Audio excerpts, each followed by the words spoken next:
ಓಂ ಸಾಯಿರಾಮ್. ಶ್ರೀ ಗುರು ಚರಿತ್ರೆ ಇವತ್ತು 17ನೇ ಅಧ್ಯಾಯ. ಶ್ರೀಮನ್ ಮಹಾಗಣಾಧಿಪತಿಯೇ ನಮಃ, ಶ್ರೀ ಸರಸ್ವತ್ಯೈ ನಮಃ, ಶ್ರೀ ಗುರುಭ್ಯೋ ನಮಃ. ಓಂ ಸಾಯಿರಾಮ್. ನಾಮಧಾರಕ ಶಿಷ್ಯನೇ, ನೀನೇ ಭಾಗ್ಯಶಾಲಿಯು. ನಿನ್ನ ದಾರಿದ್ರ್ಯವು ಗುರುಕೃಪೆಯಿಂದ ದೂರಾಗುವ ವೇಳೆ ಬಂದಿರುವುದರಿಂದಲೇ ನಿನಗೆ ಗುರುಚರಿತ್ರೆಯನ್ನು ಸಂಪೂರ್ಣವಾಗಿ ಕೇಳಬೇಕೆಂಬ ಹಂಬಲವು ನಿನ್ನಲ್ಲಿ ಉಂಟಾಗಿದೆ. ಮಳೆಯು ಬರುವ ಪೂರ್ವದಲ್ಲಿ ತಂಗಾಳಿ ಬೀಸಿ ಅದರ ಆಗಮನದ ಲಕ್ಷಣವನ್ನು ಸೂಚಿಸುವಂತೆ ಇದು ನಿನ್ನ ಉತ್ಕರ್ಷಕ್ಕೆ ಪೂರ್ವನಾಂದಿಯಾಗಿದೆ. ಇರಲಿ, ಇನ್ನು ಗುರುಚರಿತ್ರೆಯ ಮುಂದಿನ ಭಾಗವನ್ನು ಹೇಳುವೆ, ಲಕ್ಷ್ಯ ಕೊಟ್ಟು ಕೇಳು. ಶ್ರೀ ಗುರುಗಳು ಕೃಷ್ಣಾ ತೀರದ ಭಿಲ್ಲವಡಿ ಗ್ರಾಮಕ್ಕೆ ಬಂದು ಅಲ್ಲಿ ಭುವನೇಶ್ವರಿಯ ಪಶ್ಚಿಮ ಭಾಗದಲ್ಲಿರುವ ಔದುಂಬರ ವೃಕ್ಷದಡಿಯಲ್ಲಿ ಗುಪ್ತವಾಗಿ ವಾಸ ಮಾಡತೊಡಗಿದರು ಮತ್ತು ಅಲ್ಲಿ ಅವರು ಚಾತುರ್ಮಾಸದ ಅನುಷ್ಠಾನಕ್ಕೆ ಕುಳಿತರು. ಹೀಗೆಂದು ಸಿದ್ಧಮುನಿಯು ಹೇಳುತ್ತಿರುವಾಗಲೇ ನಾಮಧಾರಕನು, ಸ್ವಾಮಿ ಸಿದ್ಧಮುನೀಶ್ವರರೇ, ನನಗೊಂದು ಸಂದೇಹ ಬಂದಿದೆ. ಅದೇನೆಂದರೆ, ಗುರುಗಳು ತ್ರಿಮೂರ್ತಿಗಳ ಅವತಾರ ಸ್ವರೂಪರು. ಅಂಥ ಮಹಿಮಾ ಪುರುಷರಿಗೆ ತಪಸ್ಸು, ಅನುಷ್ಠಾನ ಮುಂತಾದವುಗಳನ್ನು ಮಾಡುವ ಅವಶ್ಯಕತೆ ಏನು? ಅವರು ಗೌಪ್ಯವಾಗಿ ವಾಸಿಸುವುದು ಏತಕ್ಕೆ? ಬೇಡಿದವರಿಗೆ ಬೇಡಿದ್ದನ್ನು ನೀಡುವ ದಾತೃವೇ ಅವರಾಗಿರುವಾಗ ಭಿಕ್ಷುಕರಂತೆ ಮಧುಕರಿ ಯಾಚಿಸುವುದರಲ್ಲಿ ಅವರಿಗಾವ ಆನಂದ? ನನ್ನ ಇವೆಲ್ಲ ಸಮಸ್ಯೆಗಳನ್ನು ದಯವಿಟ್ಟು ಪರಿಹರಿಸಿ ಗುರುಚರಿತ್ರೆ ಮುಂದಿನ ಭಾಗವನ್ನು ನನಗೆ ಹೇಳುವ ಕೃಪೆ ಮಾಡಬೇಕೆಂದು ಕೈ ಮುಗಿದು ಕೇಳಿಕೊಂಡನು. ಆಗ ಸಿದ್ಧಮುನಿಯು ನಸು ವತ್ಸ, ಕೈಲಾಸಾಧಿಪತಿಯಾಗಿದ್ದರೂ ಶಿವನು ಪಿನಾಕಪಾಣಿಯಾಗಿ ಭಿಕ್ಷೆ ಬೇಡಿರುವನು. ಅದರಂತೆಯೇ ದತ್ತಾತ್ರೇಯನೂ ಭಿಕ್ಷೆ ಬೇಡಿರುವನು. ಭಕ್ತ ಜನರ ಕಲ್ಯಾಣಕ್ಕಾಗಿ ಇಂಥ ಅವತಾರಿಕ ಪುರುಷರು ತೀರ್ಥಯಾಟನೆಯನ್ನು, ಭಿಕ್ಷೆಯಾಚಿಸುವುದನ್ನು ಮಾಡುತ್ತಿರುತ್ತಾರೆ. ಈ ಭೂಮಿಯ ಮೇಲೆ ಅದೆಷ್ಟೋ ತೀರ್ಥಗಳು ಗೌಪ್ಯವಾಗಿವೆ. ಗುರುಮೂರ್ತಿಗಳು ಭಕ್ತೋದ್ಧಾರಕ್ಕಾಗಿ ಅವತಾರ ಮಾಡಿ ಅಂಥ ಪವಿತ್ರ ಸ್ಥಾನಗಳ ಮಹಿಮೆಯನ್ನು ಪ್ರಕಟಗೊಳಿಸುವರು ಮತ್ತು ತಮ್ಮನ್ನು ಸುತ್ತುವರಿದು ಮುತ್ತಿ ಬರುವ ಅಯೋಗ್ಯ ಹಾಗೂ ಕಾಮನಾಪರ ಭಕ್ತರ ಕಾಡಾಟದಿಂದ ತಪ್ಪಿಸಿಕೊಳ್ಳುವುದಕ್ಕಾಗಿ ಕೆಲ ಕಾಲ ಅವರು ಗೌಪ್ಯವಾಗಿ ಉಳಿಯಬೇಕಾದದ್ದು ಅನಿವಾರ್ಯವಾಯಿತು. ಆದರೆ ಕಸ್ತೂರಿಯನ್ನು ಅದೆಷ್ಟು ಬಚ್ಚಿಟ್ಟರೂ ಅದರ ಪರಿಮಳವು ಹೊರಸೂಸಿ ಪ್ರಕಟವಾಗುವಂತೆ ಒಂದಿಲ್ಲೊಂದು ಕಾರಣದಿಂದ ಅವರು ಪ್ರಕಟರಾಗಲೇಬೇಕಾಗುತ್ತಾ ಇತ್ತು. ಇಂಥದೇ ಒಂದು ಘಟನೆಯನ್ನು ನಿನಗೀಗ ಉದಾಹರಣಾರ್ಥವಾಗಿ ಹೇಳುತ್ತೇನೆ, ಲಕ್ಷ್ಯವಿಟ್ಟು ಕೇಳು. ಭಿಲ್ಲವಡಿಗೆ ಸಮೀಪದ ಕರಬೀರ ಕ್ಷೇತ್ರದಲ್ಲಿ ವೇದ, ಶಾಸ್ತ್ರ, ಪುರಾಣ, ತರ್ಕ, ವ್ಯಾಕರಣಗಳಲ್ಲಿ ಪಾಂಡಿತ್ಯ ಪಡೆದ ಓರ್ವ ಋಗ್ವೇದಿ ಬ್ರಾಹ್ಮಣನಿದ್ದನು. ಆತನು ಸದಾ ಸತ್ಕರ್ಮನಿರತನಾಗಿಯೂ ಆಚಾರವಂತನಾಗಿಯೂ ಬಾಳುತ್ತಿದ್ದನು. ಆತನಿಗೆ ಒಬ್ಬ ಮಗ ಹುಟ್ಟಿದನು. ಆದರೆ ಆ ಮಗನು ತಿಳಿಗೇಡಿಯಾಗಿದ್ದನು. ಅವನ ಬಾಲ್ಯದಲ್ಲಿಯೇ ದೈವಾಧೀನತೆಯಿಂದ ಆತನ ತಂದೆ ತಾಯಿಗಳು ತೀರಿಕೊಂಡ್ರು. ಹೀಗಾಗಿ ಆ ಬಾಲಕನು ತನ್ನ ತಾಯಿಯ ತಂದೆಯ ಅಂದರೆ ಅಜ್ಜನ ಮನೆಯಲ್ಲಿ ಬೆಳೆಯತೊಡಗಿದನು. ಅವನು 7 ವರ್ಷದವನಿದ್ದಾಗ ಆತನಿಗೆ ಅಜ್ಜನು ಉಪನಯನ ಮಾಡಿದನು. ಆದರೆ ಆ ತಿಳಿಗೇಡಿಯಾಗಿದ್ದ ಹುಡುಗನು ಸಂಧ್ಯಾವಂದನೆ, ಗಾಯತ್ರಿ ಮಂತ್ರ, ದೇವತಾ ಪೂಜೆ ಮುಂತಾದ ಬ್ರಾಹ್ಮಣರಿಗೆ ಅಗತ್ಯವಾದ ಯಾವ ಮಂತ್ರಗಳನ್ನೂ ಕಲೀಲೇ ಇಲ್ಲ. ಅಂದ ಮೇಲೆ ಅವನಿಗೆ ವೇದಾಭ್ಯಾಸವಂತೂ ದೂರವೇ ಉಳಿಯಿತು.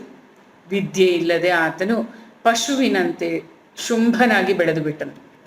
ಸ್ವಲ್ಪ ದೊಡ್ಡವನಾದ ಮೇಲೆ ವಿದ್ಯೆ ಕಲಿಯಬೇಕೆಂದು ಪ್ರಯತ್ನಿಸಿ ಆತನು ವೇದಶಾಲೆಗಳಿಗೆ ಹೋಗಿ ಕುಳಿತುಕೊಂಡರೂ ಆತನಿಗೆ ವಿದ್ಯೆ ಹತ್ತಲಿಲ್ಲ. ಕಲಿತ ವಿದ್ಯೆ ಎಲ್ಲವೂ ಸ್ವಲ್ಪ ಸಮಯದಲ್ಲಿಯೇ ಮರೆತು ಹೋಗ್ತಾ ಇತ್ತು. ಮುಂದೆ ಆತನು ದೊಡ್ಡವನಾದ ಮೇಲೆ ಆ ಗ್ರಾಮದ ವಿದ್ವಾಂಸರನ್ನು ಮೊದಲುಗೊಂಡು ಎಲ್ಲರೂ ಆತನನ್ನು ಹಳಿಯತೊಡಗಿದರು. ಎಂಥ ವೇದ ವಿದ್ಯಾ ಪಾರಂಗತರ ಪಂಡಿತನ ಹೊಟ್ಟೆಯಲ್ಲಿ ನೀನೆಂಥ ಕಾಡುಗಲ್ಲಿನವನು ಹುಟ್ಕೊಂಡಿದೀಯಾ ನೀನು, ಕಾಡುಗಲ್ಲಿನಂಥವನು. ನಿನ್ನ ಬಂಡವಾಳನ್ನು ಸುಡುಗಾಡಿಗಿಕ್ಲಿ, ತಂದೆಯ ಕೀರ್ತಿಗೆ ಕಳಂಕ ಬಳಿದ ನೀನು ಬಂಡತನದಿಂದ ಬಾಳುವುದಕ್ಕಿಂತ ಯಾವುದಾದ್ರೊಂದು ಕೆರೆ ಬಾವಿಯಲ್ಲಿ ಕಟ್ಕೊಂಡು ಬೀಳ್ಬಾರ್ದೆ, ಮುಳುಗ್ ಸತ್ತು ಹೋಗ್ಬಾರ್ದೆ ಅಂತ ಹೇಳ್ತಾ ಇರ್ತಾರೆ. ವಿದ್ಯೆ ಇಲ್ಲದವನು ಹದ್ದಿಗಿಂತ ಕಡೆ ಎಂದು ನಾಣ್ಣುಡಿಯೇ ಹೇಳುತ್ತದೆ. ಅಂದ ಮೇಲೆ ನೀನು ಬದುಕಿದ್ದರೂ ಸತ್ತವನಂತೆಯೇ ಅಂತ ಪರಿಪರಿಯಾಗಿ ಮೊದಲು ಏನಾದರೂ ಅಂತ ಇದ್ರು ಹುಡುಗನಿಗೆ. ಪ್ರತಿದಿನವೂ ಪಂಡಿತರಾದ ಬ್ರಾಹ್ಮಣರೆಲ್ಲರೂ ಅವನ್ನ ನಿಂದಿಸಿ ಮಾತನಾಡ್ತಾರೆ. ಕೇಳಿ ಕೇಳಿ ಕೇಳಿ ಆ ಬ್ರಾಹ್ಮಣ ಕುಮಾರನಿಗೆ ಜೀವನವೇ ರೋಸಿ ಹೋದಂತಾಯ್ತು. ಚಿಕ್ಕಂದಿನಲ್ಲಿ ತಾನು ವಿದ್ಯಾಭ್ಯಾಸ ಮಾಡದೇ ಇದ್ದುದಕ್ಕಾಗಿ ತುಂಬ ಪಶ್ಚಾತ್ತಾಪ ಪಟ್ಟನು. ಬ್ರಾಹ್ಮಣರ ನಿಂದೆಯಿಂದ ಬೇಸತ್ತ ಆತನಲ್ಲಿ ತನ್ನ ಜೀವನದ ಬಗ್ಗೆ ವೈರಾಗ್ಯವೇ ಹುಟ್ಟಿದಂತಾಯಿತು. ಅದೇ ಕಾವಿನಲ್ಲಿ ಅವನು ಮನೆ ಮಾರುಗಳನ್ನೆಲ್ಲ ತೊರೆದು ಅರಣ್ಯವಾಸಿಯಾಗುವ ನಿರ್ಧಾರ ಮಾಡಿಬಿಟ್ಟ. ಮತ್ತು ಅದರಂತೆಯೇ ಮನೆ ಬಿಟ್ಟು ಹೋದವನು ಸಂಚಾರ ಮಾಡ್ತಾ ಮಾಡ್ತಾ ಸಾಯಂಕಾಲದ ವೇಳೆ ಆದ ತಕ್ಷಣ ಕಂಡೊಡನೆ ಅವನಲ್ಲಿ ಮತ್ತೊಂದು ಬಗೆಯ ಆಸೆ ಅಂಕುರಿಸಿತು. ಭುವನೇಶ್ವರಿಯು ಕೃಪೆ ಮಾಡಿದರೆ ತಾನು ವಿದ್ಯಾವಂತನಾಗುವುದು ಅಸಾಧ್ಯ ಅಲ್ಲ ಅಂದ್ಕೊಂಡು ಯೋಚನೆ ಮಾಡಿಬಿಟ್ಟು ಭಕ್ತಿ ಭಾವವನ್ನು ತಾಳಿ ದೇವಿ ಎದುರು ಹೋಗಿ ಕೂತ್ಕೊಂಡು ನಮಸ್ಕಾರ ಮಾಡಿ ಕೂತ್ಕೊಂಡ್ಬಿಡ್ತಾನೆ. ಸ್ನಾನ ಸಂಧ್ಯಾವಂದನೆಗಳಾಗಲಿ ಪೂಜೆ ಪುನಸ್ಕಾರಗಳಾಗಲಿ ಏನೂ ಅವನಿಗೆ ಗೊತ್ತಿರಲಿಲ್ಲ. ಹೀಗಾಗಿ ಅತೀವ ದುಃಖದಿಂದ ದೇವಿ ಎದುರು ಸತ್ಯಾಗ್ರಹ ಮಾಡ್ತಾ ಕೂತ್ಕೊಂಡ್ಬಿಡ್ತಾನೆ. ಕೂಳು ನೀರಿನ ಪರಿವೆಯೂ, ಊಟನೂ ಇಲ್ಲ, ನೀರೂ ಇಲ್ಲ, ಆ ಪರಿವೆಯೂ ಇಲ್ಲದೆ ಜೀವನದ ಮೇಲಿನ ಆಸೆಯನ್ನು ತೃಣ ಸಮಾನ ಮಾಡಿ ತನ್ನ ಸತ್ಯಾಗ್ರಹವನ್ನು ಮುಂದುವರಿಸ್ಬಿಟ್ಟ. ದೇವಿ ಮುಂದೆ ಕೂತ್ಕೊಂಡು 1 ದಿನ ಆಯಿತು, 2 ದಿನ ಆಯಿತು, 3ನೇ ದಿನನೂ ಆಗೋಯ್ತು. ಆದರೂ ಆ ಬ್ರಾಹ್ಮಣ ಕುಮಾರನಿಗೆ ದೇವಿಯಿಂದ ಸ್ವಪ್ನ ದೃಷ್ಟಾಂತಗಳು ಏನೂ ಆಗಲೇ ಇಲ್ಲ. ದೇವಿ ಕರುಣೆ ಸಿಕ್ಕಲೇ ಇಲ್ಲ. ಅವನು ಚಿಕ್ಕ ಮಗು ಥರ ದೇವಿ ಮೇಲೆ ಸಿಟ್ಟಾಗಿ ಅಳತಾ, ಅಮ್ಮ, ನನ್ನನ್ನೇಕೆ ಈ ರೀತಿ ಉಪೇಕ್ಷಿಸುತ್ತಿರುವಿ? ನಾನು ಜೀವಿಸಿರುವುದು ನಿನಗೂ ಬೇಕಾಗಿಲ್ಲವೆಂದು ತೋರುತ್ತದೆ, ತಾಳು ಹಾಗಿದ್ರೆ ಅಂತ ನೋಡಿದವನೇ ಒಂದು ಹರಿತವಾದ ಚೂರಿ ತಗೊಂಡ್ಬಿಟ್ಟು ತನ್ನ ನಾಲಿಗೆಯನ್ನು ಕತ್ತರಿಸ್ಕೊಂಡ್ಬಿಡ್ತಾನಂತೆ. ಅದನ್ನು ದೇವಿಯ ಪಾದಗಳಿಗೆ ಅರ್ಪಿಸ್ಬಿಟ್ಟ. ಮತ್ತು ತಾಯಿ, ನೀನು ನನಗೆ ಬೇಗ ಮಾರ್ಗ ತೋರದಿದ್ದರೆ ನಾಳೆ ಬೆಳಗ್ಗೆ ನನ್ನ ಶಿರಸ್ಸನ್ನೇ ಕತ್ತರಿಸ್ಕೊಂಡು ನಿನ್ನ ಪಾದಕಮಲಗಳಿಗೆ ಅರ್ಪಿಸ್ಬಿಡ್ತೀನಿ. ಆಗ್ಲಾದ್ರೂ ನಿನಗೆ ತೃಪ್ತಿ ಆಗಲಿ ದೇವಿ ಅಂತ ನೋಡಿದು ಮತ್ತೆ ಮೊದಲಿನಂತೆ ತನ್ನ ಸತ್ಯಾಗ್ರಹ ಮುಂದುವರಿಸ್ತಾನೆ. ಹೀಗೆ ಆತನು ನಿರ್ವಾಣ ಸ್ಥಿತಿಯನ್ನು ತಲುಪಿದ ಕೂಡಲೇ ಆತನಿಗೆ ಸ್ವಲ್ಪ ನಿದ್ರೆಯ ಜೊಂಪು ಬಂತು. ಆತನ ಸ್ವಪ್ನದಲ್ಲಿ ಭುವನೇಶ್ವರಿಯು ಕಾಣಿಸಿಕೊಂಡಳು. ಮತ್ತು ಬ್ರಾಹ್ಮಣ ಕುಮಾರ, ಸುಮ್ಮನೆ ನನ್ನ ಮೇಲೇಕೆ ಆಕ್ರೋಶ ಮಾಡುತ್ತೀಯ? ಹೋಗು. ಆ ಕೃಷ್ಣಾ ನದಿಯ ಪಶ್ಚಿಮ ತೀರದಲ್ಲಿ ಒಂದು ಔದುಂಬರ ವೃಕ್ಷವಿದೆ. ಆ ವೃಕ್ಷದ ಕೆಳಗೆ ಓರ್ವ ತಪಸ್ವಿಯು ವಾಸಿಸುತ್ತಿದ್ದಾನೆ. ಆತನು ಸಾಕ್ಷಾತ್ ತ್ರಿಮೂರ್ತಿಗಳ ಅವತಾರನಾಗಿದ್ದಾನೆ. ಆತನ ಕೃಪೆಯಿಂದಲೇ ನಿನ್ನ ಬಯಕೆಯು ಈಡೇರುವುದು. ಬೇಗ ಹೋಗಿ ಆತನ ದರ್ಶನ ಪಡೆದುಕೋ ಅಂತ ಹೇಳಿ ಅದೃಶ್ಯಳಾದಂತಾಯಿತು. ಬ್ರಾಹ್ಮಣ ಕುಮಾರನಿಗೆ ಎಚ್ಚರಿಕೆ ಆಯಿತು. ದೇವಿಯ ಸಂದೇಶದಿಂದ ಆತನಿಗೆ ತುಂಬ ಆನಂದವಾಯಿತು. ಬೆಳಗಾದ ಕೂಡಲೇ ಗುರುಗಳನ್ನು ಹುಡುಕ್ತಾ ಅವರು ವಾಸವಾಗಿದ್ದ ಔದುಂಬರ ವೃಕ್ಷದ ಬಳಿಗೆ ಬಂದನು. ಗುರುಗಳನ್ನು ಕಂಡೊಡನೆಯೇ ಧಾವಿಸಿ ಬಂದು ಅವರ ಪಾದಪದ್ಮಗಳಲ್ಲಿ ತಲೆಯಿಟ್ಟು ರೋಧಿಸತೊಡಗಿದನು. ಸರ್ವಜ್ಞರಾದ ಗುರುಗಳು ತಮ್ಮ ಜ್ಞಾನ ದೃಷ್ಟಿಯಿಂದಲೇ ಆ ಬ್ರಾಹ್ಮಣ ಕುಮಾರನ ಚರಿತ್ರೆಯನ್ನು ಅರ್ಥ ಮಾಡಿಕೊಂಡು ಪ್ರೀತಿಯಿಂದ ಆ ಬಾಲಕನ ತಲೆಯ ಮೇಲೆ ತಮ್ಮ ಅಮೃತ ಹಸ್ತವನ್ನಿಟ್ಟರು. ತತ್ಕ್ಷಣವೇ ಆತನ ಕತ್ತರಿಸಿದ ನಾಲಿಗೆಯು ಚಿಗುರಿಗೊಂಡಿತು. ಮಾನಸ ಸರೋವರಕ್ಕೆ ತಲುಪಿದ ಕಾಗಿಯು ರಾಜಹಂಸನಾಗುವಂತೆ ಗುರುಕೃಪೆಯಾದೊಡನೆ ಆ ಬ್ರಾಹ್ಮಣ ಕುಮಾರನಿಗೆ ವೇದ, ಶಾಸ್ತ್ರ, ವ್ಯಾಕರಣ, ತರ್ಕ ಮುಂತಾದ ಸಕಲ ವಿದ್ಯೆಗಳು ಮುಖೋದ್ಗತವಾದವು. ಆತನು ಆನಂದದಿಂದ ಪುಲಕಿತನಾಗಿ ಗುರುಸ್ತೋತ್ರ ಮಾಡತೊಡಗಿದನು. ಗುರುಗಳು ಆತನ ಸ್ತುತಿ ವಚನಗಳಿಂದ ಸಂಪ್ರೀತರಾಗಿ ಆತನಿಗೆ ಸಕಲ ಸುಖ ಸೌಭಾಗ್ಯಗಳು ದೊರೆಯಲೆಂದು ಆಶೀರ್ವದಿಸಿ ಕಳಿಸಿಕೊಟ್ರು.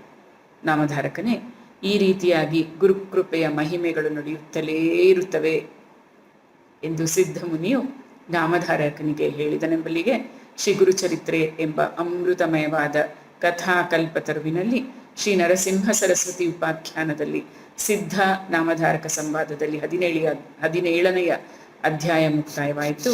ಶ್ರೀಮದ್ ದತ್ತಾತ್ರೇಯ ಅರ್ಪಣಮಸ್ತು. ಸದ್ಗುರು ಶ್ರೀಪಾದ ಶ್ರೀವಲ್ಲಭ ನರಸಿಂಹ ಸರಸ್ವತಿ ಮಹಾರಾಜ್ ಕಿ ಜೈ.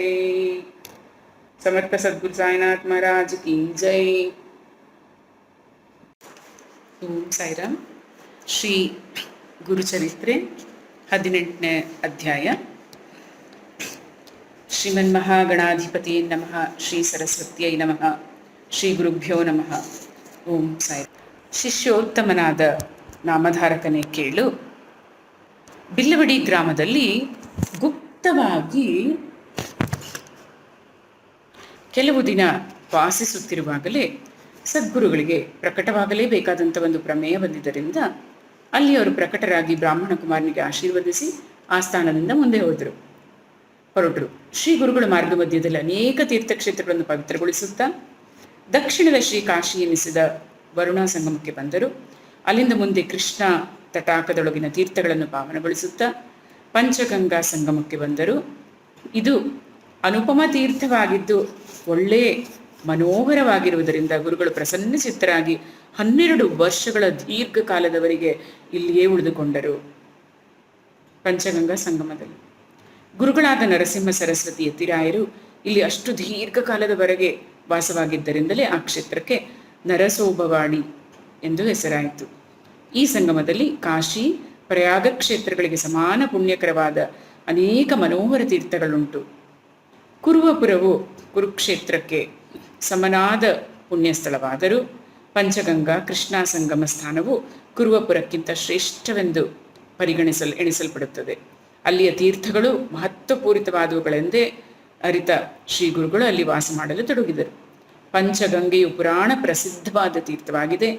ಶಿವ, ಭದ್ರ, ಭೋಗವತಿ, ಕುಂಭಿ ಹಾಗೂ ಸರಸ್ವತಿ ಈ 5 ನದಿಗಳು ಕೂಡಿ ಪಂಚಗಂಗಾ ಎಂಬ ಪವಿತ್ರ ನದಿಯಾಗಿದೆ. ಈ ನದಿಯು ಕೃಷ್ಣೆಗೆ ಸಂಗಮವಾದ ಸ್ಥಳದಲ್ಲಿ ಅಮರಪುರ ಎಂಬ ಗ್ರಾಮವಿದೆ. ಪ್ರಯಾಗ ಸಂಗಮದಂತೆ ಇದು ಫಲದಾಯಕ ಕ್ಷೇತ್ರವೆನಿಸಿದೆ.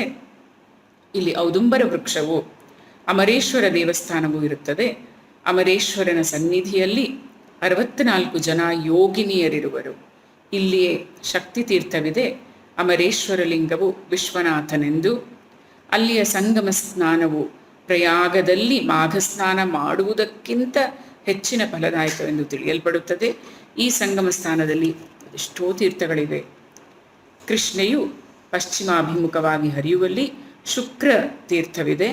ಔದುಂಬರ ಸನ್ನಿಧಿಯಲ್ಲಿ ಪಾಪನಾಶಿ, ಕಾಮತೀರ್ಥ ಹಾಗೂ ಸಿದ್ಧವರದ ತೀರ್ಥಗಳೆಂಬ ಹೆಸರಿನ 3 ತೀರ್ಥಗಳಿವೆ. ಅಲ್ಲಿಂದ ಮುಂದೆ ಶಕ್ತಿ ತೀರ್ಥ, ಅಮರತೀರ್ಥ, ಕೋಟಿ ತೀರ್ಥಗಳಿರುವುವು. ಕೃಷ್ಣ ಹಾಗೂ ವೇಣಿ ನದಿಗಳು, ಪಂಚಗಂಗೆಯ 5 ನದಿಗಳೂ ಕೂಡಿ ಇಲ್ಲಿ 7 ನದಿಗಳ ಸಮಾಗಮವಾಗುವುದರಿಂದ ಇಲ್ಲಿಯ ಮಹಿಮೆ ಹೆಚ್ಚಿನದ್ದಾಗಿದೆ. ಈ ಸ್ಥಾನವು ಸಿದ್ಧ ಸ್ಥಾನವೆನಿಸಿದೆ. ಅದಕ್ಕಾಗಿಯೇ ಶ್ರೀ ಗುರುಗಳು ಇಲ್ಲಿ 12 ವರ್ಷಗಳವರೆಗೆ ಪ್ರಕಟರಾಗಿಯೇ ಉಳಿದರು. ಇರಲು ಒಂದು ದಿನ ಶ್ರೀ ಗುರುಗಳು ಭಿಕ್ಷಾರ್ಥವಾಗಿ ಅಮರಪುರದಲ್ಲಿಯ ಒಬ್ಬ ಬ್ರಾಹ್ಮಣನ ಮನೆಗೆ ಹೋದರು. ಆ ಬ್ರಾಹ್ಮಣನು ಸಾತ್ವಿಕನೂ ಸುಶೀಲನೂ ಆಗಿದ್ದು ಬಡತನದಲ್ಲಿಯೇ ಕಾಲಕ್ಷೇಪ ಮಾಡುತ್ತಿದ್ದನು. ಅವನು ತನ್ನ ಮನೆಯ ಅಂಗಳದಲ್ಲಿ ಒಂದು ಚಳ್ಳವರಿಯ ಬಳ್ಳಿಯನ್ನ ಬೆಳೆಸಿದ್ದನು. ಅದರ ಕಾಯಿ ಬೀಜಗಳಿಂದಲೇ ಆ ಬ್ರಾಹ್ಮಣ ಕುಟುಂಬದ ಉದರ ನಿರ್ವಹಣೆಯು ತೊಂದರೆ ಇಲ್ಲದೆ ಸಾಗುತ್ತಾ ಇತ್ತು. ಶ್ರೀ ಗುರುಗಳು ಆ ಬ್ರಾಹ್ಮಣನ ಮನೆಗೆ ಭಿಕ್ಷೆಗೆ ಹೋದಾಗ ಆತನು ಗುರುಗಳನ್ನು ಅತ್ಯಂತ ಆದರದಿಂದ ಮನೆಯೊಳಗೆ ಸ್ವಾಗತಿಸಿ ಅತಿಥಿಯ ಪಾದ ಪೂಜೆ ಮಾಡಿ ಸತ್ಕರಿಸಿದನು ಮತ್ತು ಚಳ್ಳವರೆಯ ಉಸುಳಿಯೊಂದಿಗೆ ಭಿಕ್ಷೆಯ ನೈವೇದ್ಯವನ್ನು ಶ್ರೀಗಳವರಿಗೆ ಸಮರ್ಪಿಸಿದನು. ಬ್ರಾಹ್ಮಣನು ನೀಡಿದ ಭಿಕ್ಷಾ ಭೋಜನದಿಂದ ಶ್ರೀಗಳವರು ಸಂತುಷ್ಟರಾದರು ಮತ್ತು ಆ ಬ್ರಾಹ್ಮಣನಿಗೆ ಆಶೀರ್ವದಿಸುತ್ತಾ, ಬ್ರಾಹ್ಮಣನೇ, ಇಂದಿಗೆ ನಿನ್ನ ದಾರಿದ್ರ್ಯವೂ ಹಿಂಗಿತ್ತು, ನೀನಿನ್ನು ಸಿರಿವಂತನಾಗಿ ಸುಖದಿಂದ ಬಾಳು ಎಂದು ವರವಾಕ್ಯ ನುಡಿದು ಅಲ್ಲಿಂದ ಹೊರಬಂದರು. ಅವನ ಮನೆಯ ಅಂಗಳಕ್ಕೆ ಬಂದೊಡನೆಯ ಅಂಗಳದಲ್ಲಿ ಚೆಲ್ಲುವರಿದ ಹಬ್ಬಿದ ಅವರೆ ಬಳ್ಳಿಯನ್ನು ನೋಡಿದರು ಹಾಗೂ ಅದರ ಬೊಡ್ಡೆಯನ್ನು ಮುರಿದೊಗೆದು ತಾವಿರುವ ಸ್ಥಳಕ್ಕೆ ತೆಗೆದುಕೊಂಡು ಹೋದರು. ತಾವಿರುವ ಸ್ಥಳಕ್ಕೆ ಹೊರಟೋದರು. ಮುಂದೆ ಸ್ವಲ್ಪ ಹೊತ್ತಿನ ನಂತರ ಯಾವುದೋ ಕೆಲಸದ ನಿಮಿತ್ತವಾಗಿ ಅಂಗಳಕ್ಕೆ ಬಂದ ಆ ಬ್ರಾಹ್ಮಣನ ಮಡದಿಯು ಅವರಿಯ ಬಳ್ಳಿಯು ಬೊಡ್ಡೆಯಿಂದ ಮುರಿದು ತುಂಡಾಗಿ ಬಿದ್ದಿರುವುದನ್ನು ಗಮನಿಸಿ ತುಂಬಾ ವ್ಯಥೆಪಟ್ಟಳು ಹಾಗೂ ರಂಪಾಟ ಮಾಡಿ ಅವಳ ಧ್ವನಿಯನ್ನು ಕೇಳಿದ ಗಂಡ ಮಕ್ಕಳೆಲ್ಲರೂ ಹೊರಗೆ ಬಂದು ನೋಡಿದ್ರು. ಅವರೇ ಬಳ್ಳಿಯು ಬೊಡ್ಡೆಯಿಂದ ಬೇರೆಯಾಗಿ ತುಂಡರಿಸಿ ಬಿದ್ದಿತ್ತು. ನಮ್ಮ ಮನೆಗೆ ಭಿಕ್ಷೆಗೆ ಬಂದ ಯತಿಯೇ ಇದು ಕಾರ್ಯ ಮಾಡಿ ಹೋಗಿದೆನೆಂದು ಅವಳು ಎಲ್ಲರಿಗೂ ಹೇಳುತ್ತಾ ಗುರುಗಳನ್ನು ದೂಷಿಸತೊಡಗಿದಳು. ಉಪಜೀವನಕ್ಕೆ ಮಾರ್ಗವಾಗಿದ್ದ ಅವರೇ ಬಳ್ಳಿಯು ನಾಶವಾಗಿ ಹೋಗಿದ್ದರಿಂದ ಹುಡುಗರೆಲ್ಲವೂ ದೊಡ್ಡ ಧ್ವನಿಯಿಂದ ಆಳತೊಡಗಿದವು. ಆಗ ಬ್ರಾಹ್ಮಣನು ಮಾತ್ರ ಗುರುಗಳಿಗೆ ದೂಷಣೆ ಮಾಡದೆ, ನಮ್ಮ ಪ್ರಾರಬ್ಧದಲ್ಲಿ ಎಷ್ಟಿತ್ತೋ ಅಷ್ಟಾಯಿತು, ಅದಕ್ಕೇಕೆ ಸುಮ್ಮನೆ ರಂಪಾಟ ಮಾಡಿ ಇನ್ನೊಬ್ಬರಿಗೆ ಅಪವಾದ ಕೊಡುವಿ ಅಂತ ಹೆಂಡತಿಗೆ ಸಮಾಧಾನ ಹೇಳಿ ಒಳಗೆ ಕಳಿಸಿದನು ಮತ್ತು ಮುರಿದು ಹೋದ ಬಳ್ಳಿಯನ್ನೆಲ್ಲ ಹೊತ್ತೊಯ್ದು ನದಿಯ ಸಂಗಮದಲ್ಲಿ ಎಸೆದು ಮನೆಗೆ ಬಂದನು. ಮುರಿದು ಹೋದ ಅವರೇ ಬಳ್ಳಿಯ ಬೊಡ್ಡೆಯು ಗೂಟದಂತೆ ಮೇಲೆ ಹಾಯ್ದು ನಿಂತಿದ್ದಿತು. ಅದನ್ನು ಅಗೆದು ಚೆಲ್ಲಬೇಕೆಂಬ ಉದ್ದೇಶದಿಂದ ಬ್ರಾಹ್ಮಣನು ಒಳಗೆ ಹೋಗಿ ಗುದ್ದಲಿನ ತಂದರು. 1-2 ಗುದ್ದಲಿಯ ಏಟು ಹಾಕುತ್ತಿರುವಾಗಲೇ ನೆಲದಿಂದ ಟಣ್ಣೆಂದು ಶಬ್ದವಾಗತೊಡಗಿತು. ವಿಸ್ಮಯಗೊಂಡ ಬ್ರಾಹ್ಮಣನು ಇದೇನಿರಬಹುದೆಂದು ಕುತೂಹಲದಿಂದ ಅಗೆದು ನೋಡಲು ಬಳ್ಳಿಯ ಬೇರಿನ ಕೆಳಭಾಗದ ಭೂಮಿಯಲ್ಲಿ ಸಂಪೂರ್ಣ ಹೊನ್ನಿನಿಂದ ತುಂಬಿದಂತಹ ಒಂದು ತಾಮ್ರದ ಕೊಡವಿದ್ದಿತು. ಅದನ್ನು ಕಂಡ ಬ್ರಾಹ್ಮಣನಿಗೆ ಅತ್ಯಾನಂದವಾಯಿತು. ಕೂಡಲೇ ಆ ಕೊಡವನ್ನು ಎತ್ತಿಕೊಂಡು ಮನೆಯೊಳಗೆ ಒಯ್ದನು. ಅಷ್ಟೊಂದು ಬಂಗಾರವನ್ನು ಕಣ್ಣಿನಿಂದ ನೋಡಿದ ಆತನ ಹೆಂಡತಿಯು, ಸ್ವಾಮಿ ಇದೇನು, ಇಷ್ಟೊಂದು ದ್ರವ್ಯ ಎಲ್ಲಿತ್ತು ಎಂದು ವಿಸ್ಮಯಾನಂದಗಳಿಂದ ಪ್ರಶ್ನೆ ಮಾಡಿದಳು. ಅದಕ್ಕೆ ಆ ಬ್ರಾಹ್ಮಣನು, ಇದು ನಮ್ಮಿಂದ ಭಿಕ್ಷೆ ಸ್ವೀಕರಿಸಿ ಹೋದ ಯತಿರಾಯನು ಕೊಟ್ಟಂತಹ ಪ್ರಸಾದವು, ಅವರೆಯ ಬಳ್ಳಿಯ ಕೆಳಗೆ ಇದನ್ನು ಹೂಳಲಾಗಿತ್ತು. ಆ ಯತೀಶ್ವರನು ಅವರೆಯ ಬಳ್ಳಿಯನ್ನು ಮುರಿದೊಗೆದು ಇದನ್ನು ನಮಗೆ ಕೊಟ್ಟನು ಎಂದು ಹೇಳಿದನು. ನಂತರ ಆ ದಂಪತಿಗಳು ಇರುವರು ಈತನು ಸಾಮಾನ್ಯ ಯೋಗಿಯಲ್ಲವೆಂದು, ಪ್ರತ್ಯಕ್ಷ ಪರಶಿವನ ಅವತಾರವೆಂದು ಕೊಂಡಾಡುತ್ತಾ ಗುರುಗಳನ್ನು ಹುಡುಕುತ್ತಾ ಅವರು ವಾಸವಾಗಿದ್ದ ಔದುಂಬರ ವೃಕ್ಷಕ್ಕೆ ಬಂದರು. ಮತ್ತು ಶ್ರೀಗಳವರಿಗೆ ಅತಿ ಭಕ್ತಿಯಿಂದ ನಮಸ್ಕರಿಸಿ ನಡೆದ ಸಂಗತಿಯನ್ನೆಲ್ಲ ಅವರಿಗೆ ತಿಳಿಸಿ, ಇದು ನಿಮ್ಮ ಕೃಪೆ ಗುರುದೇವ ಎಂದು ನುಡಿಯುತ್ತಾ ದೀರ್ಘ ದಂಡ ನಮಸ್ಕಾರ ಮಾಡಿದರು. ಶ್ರೀಗಳು ಆ ಬ್ರಾಹ್ಮಣ ದಂಪತಿಗಳಿಗೆ ಆಶೀರ್ವದಿಸಿ, ಬ್ರಾಹ್ಮಣನೇ, ಸಾತ್ವಿಕನಾದ ನಿನ್ನ ದಾರಿದ್ರ್ಯ ನಾಶನಕ್ಕಾಗಿಯೇ ನಾವು ಈ ಉಪಾಯ ಕೈಗೊಳ್ಳಬೇಕಾಯಿತು. ನಿಮಗೆ ದ್ರವ್ಯ ಸಿಕ್ಕ ವಾರ್ತೆಯನ್ನು ಯಾರೆದುರು ಪ್ರಕಟ ಮಾಡಬೇಡ್ರಿ, ಅದು ಮತ್ತೆ ನಮ್ಮನ್ನು ಪ್ರಸಿದ್ಧಿಗೆ ತರಲು ಕಾರಣವಾಗುತ್ತದೆ. ಒಂದು ವೇಳೆ ನೀವೇನಾದರೂ ಹಾಗೆ ನಮ್ಮನ್ನು ಪ್ರಸಿದ್ಧಿಸಿದರೆ ನಿಮಗೆ ಸಿಕ್ಕ ಲಕ್ಷ್ಮಿಯು ಕೊನೆಯವರೆಗೂ ನಿಮ್ಮ ಮನೆಯಲ್ಲಿ ಬಾಳಲಾರಳು, ಎಚ್ಚರಿಕೆ ಎಂದು ಹೇಳಿ ಕಳಿಸಿಕೊಟ್ಟರು. ನಾಮಧಾರಕ, ಹೀಗೆ ಗುರುಕೃಪೆಯು ವಿಚಿತ್ರವಾಗಿರುತ್ತದೆ. ದೈವಹೀನನಾದವನು ಶ್ರೀ ಗುರುವನ್ನು ಆಶ್ರಯಿಸಬೇಕು. ಅಂದರೆ ಗುರುಕೃಪೆಯಿಂದಾಗಿ ಆತನ ದಾರಿದ್ರ್ಯವೆಲ್ಲವೂ ಹಿಂಗಿ ಹೋಗಿ ಅಖಂಡ ಸುಖವು ಪ್ರಾಪ್ತವಾಗುತ್ತದೆ. ಹೀಗೆಂದು ಸಿದ್ಧ ಮುನಿಯು ನಾಮಧಾರಕನಿಗೆ ಗುರುಕೃಪೆಯ ಮಹಿಮೆಯ ಕಥೆಯನ್ನು ಹೇಳಿದನೆಂಬಲ್ಲಿಗೆ ಶ್ರೀ ಗುರುಚರಿತ್ರೆ ಎಂಬ ಅಮೃತಮಯವಾದ ಕಥಾಕಲ್ಪ ತರುವಿನಲ್ಲಿ ಶ್ರೀ ನರಸಿಂಹ ಸರಸ್ವತಿ ಉಪಾಖ್ಯಾನದಲ್ಲಿ ಸಿದ್ಧ ನಾಮಧಾರಕ ಸಂವಾದದಲ್ಲಿ 18ನೆಯ ಅಧ್ಯಾಯವು ಮುಕ್ತಾಯವಾಯಿತು. ಶ್ರೀಮದ್ ದತ್ತಾತ್ರೇಯಾರ್ಪಣಮಸ್ತು. ಸದ್ಗುರು ಶ್ರೀಪಾದ ಶ್ರೀವಲ್ಲಭ ನರಸಿಂಹ ಸರಸ್ವತಿ ಮಹಾರಾಜ ಕಿ ಜೈ. ಓಂ ಸಮರ್ಥ ಸದ್ಗುರು ಸಾಯಿನಾಥ್ ಮಹಾರಾಜ ಕಿ ಜೈ.